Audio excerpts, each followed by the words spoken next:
आज फिर से वही आवाज आ रही थी जो पिछले कुछ रातों से समीर को जगाने पर मजबूर कर रही थी।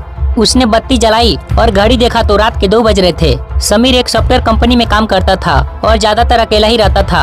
आज का काम कुछ ज्यादा था तो वह देर से सोया ही था। अब यह आवाज क्या मुसीबत है। झंझनाते हुए समीर बेडरूम से हॉल में आया और बत्ती जलाकर देखने लगा कि आवाज कहां से आ रही है। उसे इस घर में आए अभी 4 से 5 ही दिन हुए थे। उसने ठीक से पूरे कमरे को भी नहीं देखा था। 3 कमरे का फ्लैट उसने किराए पर लिया था जिसे उसके ऑफिस के ही एक स्टाफ ने दिलवाया था। समीर के कानों में आती हुई आवाज से उसकी नींद उड़ चुकी थी। मैं आज किसी भी तरह इस आवाज का पता लगा कर रहूंगा, बोलता हुआ समीर जैसे ही दूसरे कमरे की ओर बढ़ा तो उसे ऐसा लगा कि हो न हो इसी कमरे से आवाज आ रही है। अब वह साफ साफ सुन सकता था कि ये किसी औरत की आवाज थी। समीर ने महसूस किया कि उसके माथे पर पसीने की कुछ बूंदें उभर आई थी। वह डरते डरते उस कमरे में गया। अंधेरे की वजह से उसे कुछ दिखा नहीं। जब कमरे की लाइट जलानी चाहिए तो एक भी स्विच काम नहीं कर रहा था। वह किसी तरह मोमबत्ती जलाकर वापस उस कमरे में आया। उसने आसपास नजर दौड़ाई लेकिन उसे वहां कोई भी नहीं दिखा।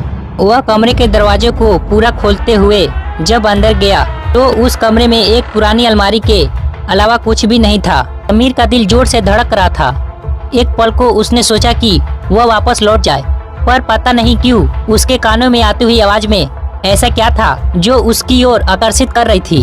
वह उस अलमारी की ओर बढ़ ही रहा था जहां से वो गाने की आवाज आ रही थी। समीर ने कांपते हाथों से अलमारी का दरवाजा खोला और पीछे हट गया। वो क्या देखता है कि उस अलमारी में एक छोटा सा आईना रखा था और उसी से गाने की आवाज आ रही थी। उसके हाथ और पैर ठंडे पड़ चुके थे। उसने जैसे ही उस आईना को हाथ में लिया तो उसे आती हुई आवाज बंद हो गई। उसने चैन की सांसें ली।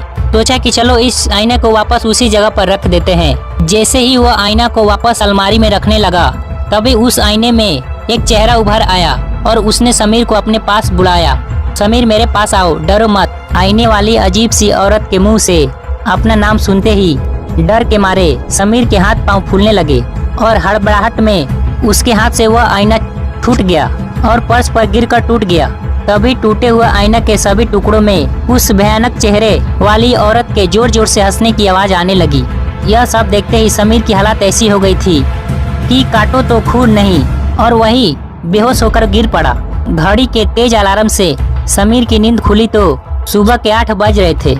वह हड़बड़ हड़बड़ कर उठा तो उसे लगा कि उसके हाथ में कुछ है। समीर के हाथ में वही आईना था जो कल रात उसके हाथ से गिरकर टूट गया था और जिसके टुकड़े टुकड़े हो गए थे।